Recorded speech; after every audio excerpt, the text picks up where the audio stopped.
This episode of Bartholomew Town is brought to you by the University of Rhode Island Online, Newport Film, Navigant Credit Union, Half Street Group, and Health Source RI for employers.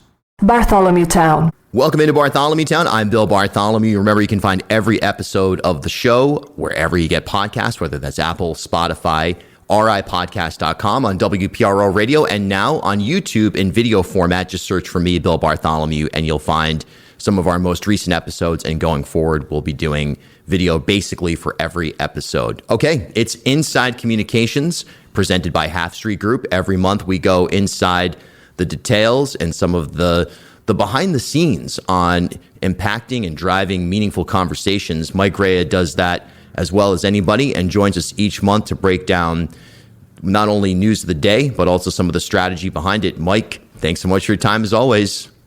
Thanks for having me, Bill, and happy early Halloween. Happy early Halloween. Yeah, we've got that orange sky over the weekend.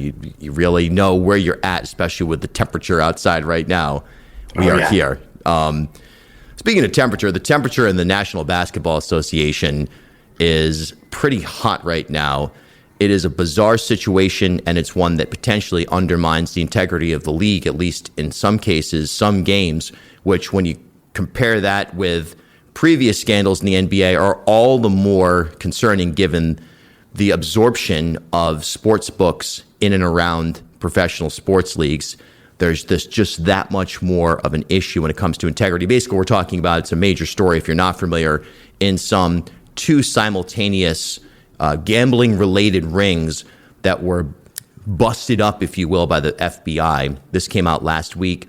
A coach and two players involved, at least one player actively involved in this thing. And there's been a really, you want to call it a void. It took at least 36 hours before we heard from Adam Silver, the commissioner of the NBA, and just a lot of questions about the whole entire situation as it pertains to the integrity of the league and, again, that gambling aspect. Mike, your observations initially on the communications rollout around this thing. Yeah, I mean, I think first and foremost on it, and just to be a little bit glib, it's got the workings of a great multi-part podcast a year from now, right? When we start to see more of this stuff come out in any of the investigations or any of the other reporting, the behind the scenes. But it is, to your point, this isn't the first rodeo that the NBA or college basketball or other big time sports have had around this. And I think it's just going to be, you're going to see a proliferation of it as sports betting and FanDuel and some of these other organizations and betting companies are getting more and more embroiled in the day-to-day operations and the day-to-day relationships of major sports. I also noticed it was very odd to me that it took Adam Silver as long as it did to be able to come out and address this investigation. And you want to make sure that you do these things right, that you don't jump out in front of something with limited information. I think they were truly caught off guard by it. And you want to make sure that you're not putting something out there that's going to create a false narrative, or that you're going to defend somebody that you end up realizing is indefensible. But Silver is, by and large, over the last decade, been probably the most competent and most transparent major sports commissioner. And I include in that big time NCAA, I include in that the international soccer. But when you look at the folks that are out there, and you've got the leadership of the PGA Tour that can't hold on to any credibility in the way that they say one thing about LIV and then go the other direction the minute that the Saudis offer them a little bit of money on it.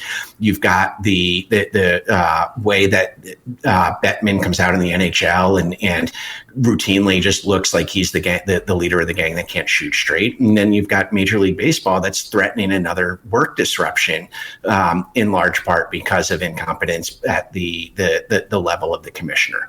But Silver has had this reputation as being the adult in the room, being the one that's able to grow his league in a way. And granted, those other leagues are growing. And you can look behind me. I'm the biggest baseball fan in Rhode Island. And I'm thrilled to be able to see the numbers that are turning out to watch the World Series. But for the last decade, Adam Silver has really been able to keep a temperature of what the conversations are about his league, what the conversations are about the big brands within his league. And to see him kind of sit on his hands for 3 days while this unfolded was a bit surprising. I do think that said, since he's come out, I think that he has shown that he has an appreciation for how serious this is. The proof will be in the pudding, though, on this of is the NBA, because I think they're the ones that are most in the limelight right now of this intertwined relationship of big sports betting and big American sports. Is the NBA going to, and are they willing to stand up to FanDuel and Bally's and the others that are in the game and say, we need to reform what can or can't be bet on. We need to reform how we are going to maintain our credibility and our trust factor with our fans. And that's going to be something that I think is really interesting in how they roll that out on both a business perspective and a communications and PR rehabilitation. And do they go out and they say, you know what, if you want to continue to have a relationship with us, FanDuel, no more prop bets on individual player statistics, no more over under. You can only do the over, so that it's harder for players to be able to manipulate these things. That's going to be something that I think is going to be interesting. And it's going to be more than just a negotiation at the boardroom with those organizations. It's going to be, how do you engage your fans? How do you also engage those casual fans that have come in and started to follow some of these sports because of the proliferation of sports betting? Right. I also wonder, from your standpoint, what role on a communications level do the sports books have? Obviously, if you look from state to state, it's really a market by market basis, which sports book, if a single one, if it's a multitude, whatever the case is, there's really no single voice when it comes to sports books right now. So when you have a disjointed environment, if there is to be a response, should there be something like a joint letter or joint statement, really reassuring not only the leagues themselves, but also, of course, the customer, those who are betting on sports? Yeah. Have they been handling this well? I think in some ways they rightly have been a little bit quiet on it, because it's not them. Like this scandal and this issue, this is illegal sports betting. This is not league. This is not people placing bets on FanDuel. This is not people placing bets on Bally's. Although that said, I believe that the legalization of this sports betting and the in-game marketing around it gives the opportunity for more of this to happen. I was listening to the Daily podcast this morning about it, where they had one of their New York Times sports reporters on there saying that the slippery slope around this new world that we're in 7 years after the Supreme Court case that allowed for sports gambling to come in is that you have players in lower tier leagues that are seeing an opportunity that they may be tempted by the payday that comes with it. You've got collegiate athletes who might not necessarily make their way into the professional lane, but they can be in a very not dissimilar to the 8 men that were kicked out of baseball in the 1919 scandal in baseball, with the exception of Shoeless Joe and one or two others. Most of them were players who were not superstars, who were not going to be able to make a full career on their talent alone. So I do think that there's opportunity for the legal sports betting entities to be able to put distance between what they do versus what happens with these kind of illegal gambling halls or illegal sports bets and sports books. And one of the things that they can probably put in there is the fact that they are regulated. They do have big data that's able to call out or able to identify when this kind of nefarious rigging or quote unquote inside trading may be happening, because they've got a bunch of other information that they can run it up against. And I do think that they are going to come more and more under the microscope as some of this progresses. You may not have been involved directly, but there are these root causes around the thing flashing up on the TV screen of, do you think the Dodgers are going to score 4 runs in this inning? Odds are plus 1,100. Get your bets into FanDuel right now. Like, that's the type of thing that is giving the impression that these sports can be manufactured, or outcomes that, or deliveries can be manufactured. And they've got as much a responsibility to be able to restore trust to their customers who are making $15 bets, $50 bets, not the ones who are putting their mortgage on the line. The people who are participating in sports gambling because it's a second screen activity to do while they're watching something. And those people want to have trust that that $15 bet that they're putting down is a kosher $15 bet. Yeah, big difference today in terms of the environment that we're operating in from the Black Sox scandal that you mentioned earlier. But one thing remains true, that integrity of competition is first and foremost in any athletic endeavor, any competitive endeavor, really. But when you start getting involved with customers on the outside, it's really important to make sure people are assured that they are betting on something that's valid. Totally. And it's kind of jarring. I saw a thing over the week. I saw something on my Instagram feed over the weekend where it was a juxtaposition of the right field at, I think, I want to say it was Fenway Park, but it might not have been, that the first image on the top was an image of the right fielder making a play near the wall, and on the second deck was a big thing saying no gambling. And then right beneath it was the same ballpark. It was another right fielder making a play, and it had a FanDuel ad or a Bally's ad or an MGM ad right there on the right field wall. It's like, this is how far we've come. And I get it, because it's legal now. It's in all of these different states. There is an economy on it.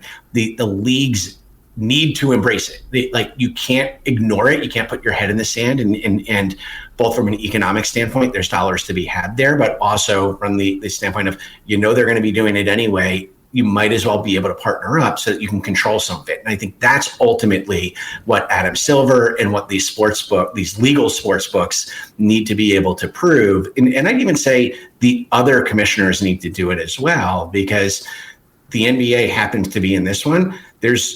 We're 2 years removed from Shohei Ohtani's trainer or translator getting in trouble, and the shortest Major League Baseball investigation of all time happening around whether or not Shohei was involved in that gambling scandal. So I think all of these sports leagues executives, from Charlie Baker up through Rob Manfred, are going to need to be able to have real thoughtful and real transparent conversations about what safeguards are they putting in place and how are they holding their legal sports gambling partners accountable to the fair sportsmanship and the fair gaming that they're purporting that they're putting out there. Speaking of sports, here in our own backyard in Rhode Island, a bit of an interesting and also potentially disturbing, it seems actually very disturbing incident. I say potentially because now there's confusion as to what is actually happening and what did happen. That involves Smithfield High School and their football program, where a student who alleged that they were hazed, and that inclusive of that hazing was a series of anti-Semitic remarks, and that the student was locked in a locker and sprayed with Lysol. 5 football players were removed from the team, but then kind of quietly last week, they were reinstated. And the superintendent of Smithfield Public Schools put out a one-line statement, leaving a lot of people confused as to, one, if you have a zero tolerance policy and you found enough evidence to initially suspend the players, how in the world was that reversed? And the public on the whole saying, well, who do we believe? What happened here? It just created seemingly an unforced error. Your assessment of that as a kind of an interesting, like I said, interesting is maybe not the right word. It's interesting from a comm standpoint, but the facts at play, at minimum disturbing, very confusing situation. Your take?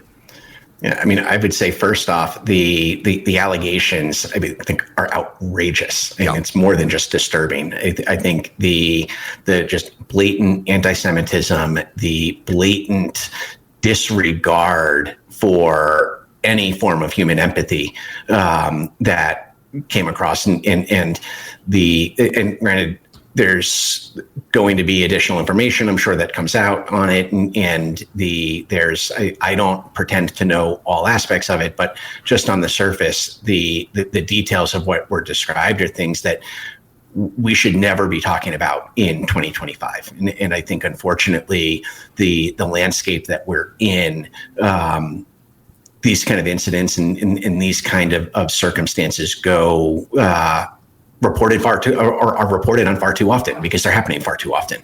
And I think what Adam Greenman said about this earlier in the week, I think it was something along the lines of, this is the most blatant and most disturbing example of anti-Semitism that he's seen since he's been in his role at the Alliance, the Greater Providence or the Rhode Island Jewish Alliance. It's like, at its surface, like, that's the first and most important thing to be able to address, and that is how outrageous these actions were. Taking it a step back from there, I think the school district initially did the right thing in saying that they put these 5 players on suspension indefinitely. They said they had a zero tolerance policy on it. And it was flabbergasting that they missed one game and then were reinstated. And I don't follow Smithfield high school football closely enough to know if these were players that were going to make a difference in the game or if they're in some kind of standing, but none of that should matter. If you tell the public that you have a zero tolerance policy, you owe them more than a 1-sentence explanation for when you reverse that zero tolerance policy. And potentially, maybe there is, and I'm going to put out. I think I'm reminded of, and I'm not making an apples to apples comparison in this, but the Duke lacrosse scandal a decade ago was one where as more and more facts came about, there was the need for the university to undo and reverse the discipline that it put forward. But they did that with a hell of a lot more than a 1-sentence media statement on a Friday afternoon as players were lining up after a 1-game suspension. Yeah. And if the school district truly found that either the allegations were unfounded, and there's no evidence that I've seen of that, or that there was additional context to it, and I don't know how you put additional context to what those allegations are to be able to put it into a place of these are just boys being boys. And I'm just frankly so tired of hearing that kind of excuse given. The district owes people more on that. And the district is going to need to be able to go further in their explanation for why they reversed their policy to be able to claw back some of their credibility, some of their trust outside their immediate community there. Yeah, something we'll keep an eye on for sure. Parents weighing in, or at least purported parents weighing in on the radio on WPRO on Friday afternoon. And we heard everything across the spectrum from this is entirely invented and made up to, nope, I know for sure this happened exactly the way it's been described, and the district is not doing anywhere near enough. So It's just something to keep an eye on. And it's also, let me just say this on it too, like the allegations and the anti-Semitic nature of them are outrageous and horrifying. But hazing in and of itself should be a zero tolerance offense in high schools and in colleges. We've seen so many stories of kids being bullied and the mental health, consequences of it. We see in college these organizations that do hazing and force kids to drink or force kids to do things that would be otherwise humiliating, and kids end up in the hospital at in some cases a best case scenario. There have been kids who've been killed because of some of this. Hazing in a high school by upperclassmen toward lowerclassmen or toward teammates to other teammates, regardless of any of the racial or prejudicial tones that go in, should be a zero tolerance offense in schools. And that, to me, is something that all of these superintendents are going to need to be able to answer, or are going to have to be able to have some form of a public policy around. Now, it doesn't in any way take away from the anti-Semitic nature of the allegations and the actions that we're taking. And that is truly, truly deplorable and outrageous. But the hazing in and of itself should be a zero tolerance offense. Couldn't agree more. It's an outdated thing at minimum, and it should never have happened probably. And it's just one of those things that has become culturally acceptable. It's like a weird exception to the rule.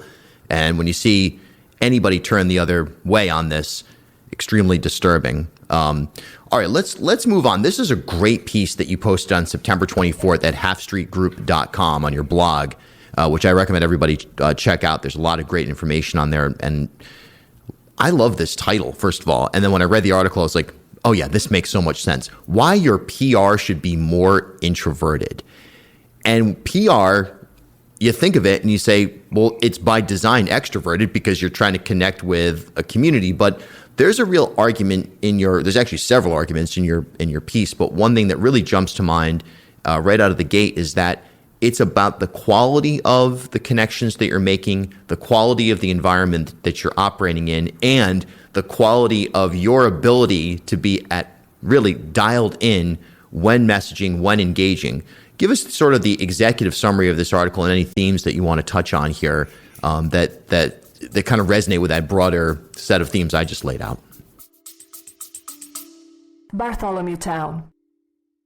Are you ready to take the next step in your career? URI Online offers business and leadership-focused programs designed to fit your life. Whether your goal is to advance in your career in fields like public administration, supply chain management, or training and development, their online programs provide the flexibility you need with the high-quality education you deserve. Learn more from experienced faculty and collaborate with a network of professionals, all from the comfort of your home or wherever life takes you. Visit uri.edu/online to explore programs and start building your future today. URI Online. Learn anywhere with us. As Rhode Island's first ever member-owned credit union, Navigant Credit Union has been a staple in the local business community for more than 108 years. Today, Navigant is a $3.4 billion institution serving more than 136,000 members across 25 physical branch locations. But since its founding in 1915, the mission has never changed. Navigant Credit Union's team of financial professionals have remained committed to improving the financial well-being of the families, businesses, and communities they serve across Rhode Island. Learn more at navigantcu.org. At HealthSource RI for Employers, we provide access to health insurance to more than 1,200 local businesses and nonprofits, and 96% of them renew through us every year. Maybe it's our choice of 19 different health plans, our more than 10 years of customizing solutions, or our one local team of dedicated experts helping employers find quality health and dental insurance. See how our numbers stack up for you. Learn more at healthsourceri.com/employers. We're brought to you in part by Newport Film. Make sure you check out their indoor film screening series by visiting newportfilm.com. Half Street Group brings a new generation's perspective to leadership communications, strategic public relations, and digital marketing. Half Street helps organizations and leaders take control of their own stories and manage their reputations. They get results for their clients by focusing on audience, message, and culture, and by leveraging their decade-long relationship with media and opinion leaders in the Ocean State and throughout New England. Join me and Half Street Group founder and president Mike Rea for a conversation every month about news of the day, the hottest media analysis, and a look behind the scenes at how impactful leaders drive conversations. Learn more at halfstreetgroup.com. Yeah, I mean, thanks for bringing this up. Like, this was one I'll in all candor, I wrote this after a 2 or 3 day stretch of a lot of extroverting that I had to do, and I'm able to put on the extrovert hat when I need to, but I am, like, every time I take one of those personality tests or the what is it, Briggs-Myers, whichever. It always comes out. Like, I'm a pretty, if the extrovert introvert line is here and introversion's on the left, I'm a center left introvert, and I get exhausted when I have to be out doing the schmoozing or the event circuit and that type of thing. So it kind of came out of just a cathartic exercise if I needed an hour to myself to be able to just refresh after being at a couple of these different events. And as I thought more and more about it, I realized that the kind of support that we offer to our clients is most impactful when we are taking a much more introverted approach, and when we are being more thoughtful about how our clients can fit their conversation or their point of view into discussions that are already happening in an authentic and in a additive manner. rather than a truly extroverted sense of PR and communications where you drop in and you try to force a conversation that's not happening, or you try to steer a conversation into and stay only in the areas of expertise or the areas of interest that you as a PR executive or you as a client are having. And what we find from that, and I think this is kind of what you were getting to, is the quality of coverage that we're able to get for our clients when we take more of that introverted, deeper conversations, smaller conversations.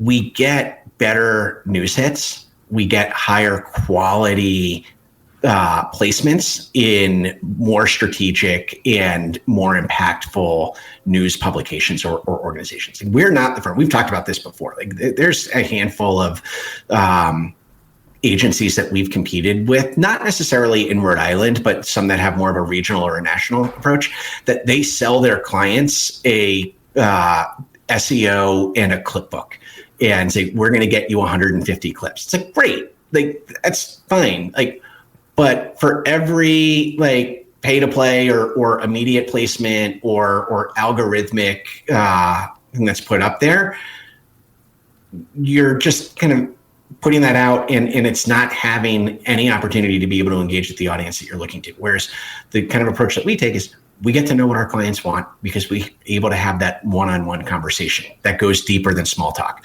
We're able to have that opportunity to be able to create relationships with reporters and editors over those individual conversations that we've been having with them for a decade. And instead of those 150 algorithmic placements onto websites that no one goes to, we're able to get the front page of the Providence Journal for our clients. We're able to get the op-ed in the Boston Globe and give them the opportunity to add value to conversations that have a deeper connection, which is that classic introvert extrovert. Like, I love being able to talk to people, but I want it in a small dose, or I want it in a smaller setting where we can go beyond the 1 inch or the half inch of what our knowledge base is and really get into having a deeper conversation and a deeper understanding of where we come from.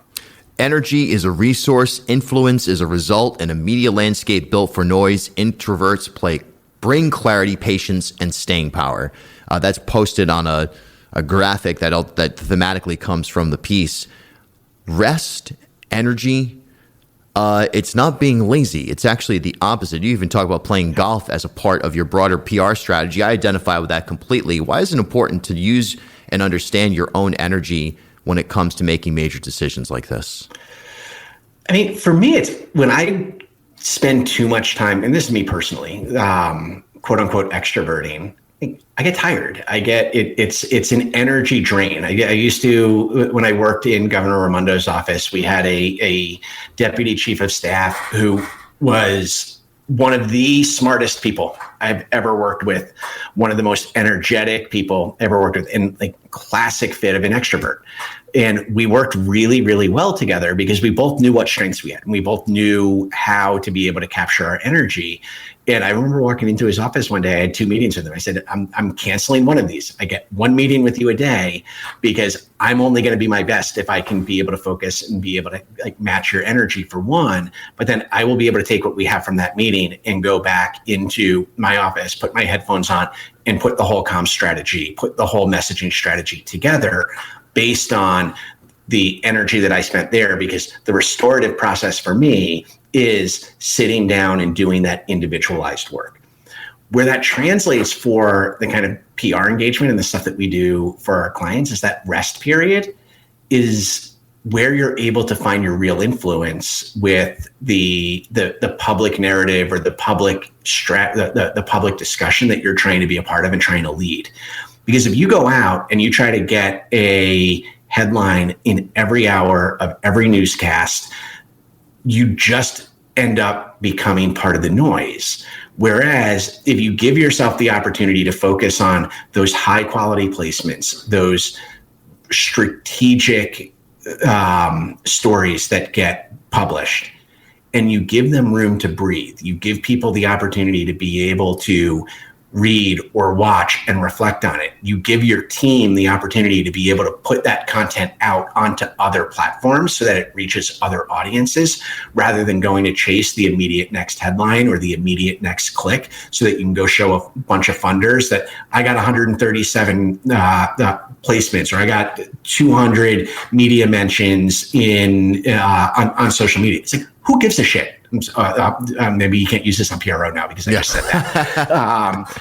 But it's like, what you really need in there is that opportunity for these things to be able to resonate, and for these things to be able to connect with the people that you're trying to influence, so that they can then take your messaging on and share it with their audiences. And if you're trying to take up so much space in the conversation, or be that have the extroverted press strategy that seeks to push out anyone else that's able to compete with that conversation, or with with your stance in there, you're not having a conversation, you're blasting an advertisement. Right. And people respond to the opportunity to be able to engage authentically, which is why we try to make sure that our strategies have more of that two-way back and forth. Yeah. And then sort of the last major theme is that creates sustainability in an organic way, not a, I think sometimes about Phil Collins. I mean, we were both alive. We weren't necessarily consuming this in real time, but I read often about Phil Collins in the 1980s. He was so ubiquitous that it got to a point where, even though the music was great and undeniable, nobody could stand it anymore, because it was just in your ears on every radio format, everywhere you looked. And it kind of changed the public's perception of him, and he doesn't get mentioned in the same context as some of the other great artists from that time, because it felt like every time you had an orthodontist appointment, you had to suffer through a Phil Collins song or two. So sometimes being way too in front of people, it creates, while it seems like this is moving the ball forward, it's actually anything but sustainable. That's a big takeaway I had from your article. Yeah, and that's one of the things that we wanted to be able to get across with it, or that I wanted to be able to share on it, is it's important to be respected and be seen as a leader in the conversations that you as an organization leader are credible on, that you have experience that is authentic and is easily understood.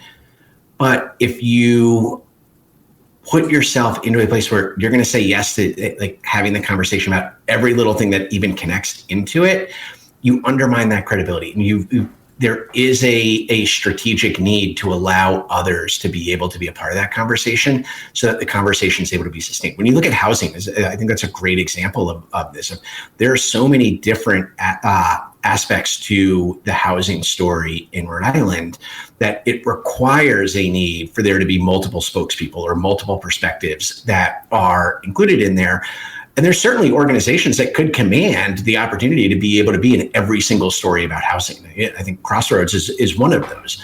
But it does not make strategic sense for every single story or every single conversation or every single issue on it to have the Crossroads or the One Neighborhood Builders or the housing secretary be the only spokespeople on that, because it doesn't push the ball forward. It doesn't bring more people into the urgency of that conversation. And when you're doing the kind of social impact, public affairs type of PR and communications that we do at Half Street, at the end of the day, what we're showing our clients value on is not, you got this much engagement on your social media post. It's, you got this thing passed, and it means that shovels are going in the ground to build a new housing development. It means this many people have a bed to sleep in tonight because you were able to secure a major private philanthropic grant that's going to go into direct services. That's the kind of PR that we're doing. And for us to be able to show that impact, we need to be doing more than just self-promotion. Mike Rea, founder and president at Half Street Group, halfstreetgroup.com. Highly recommend heading over there, not only for the blog, but if you're in need of any sort of messaging, PR, strategy development, you're not going to find anybody better than Mike Rea and the Half Street Group team. As always, thanks so much for your time. Thanks for having me, Bill. I'll talk to you next month. At HealthSource RI for Employers, we provide access to health insurance to more than 1,200 local businesses and nonprofits, and 96% of them renew through us every year. Maybe it's our choice of 19 different health plans, our more than 10 years of customizing solutions, or our one local team of dedicated experts helping employers find quality health and dental insurance. See how our numbers stack up for you. Learn more at healthsourceri.com/employers.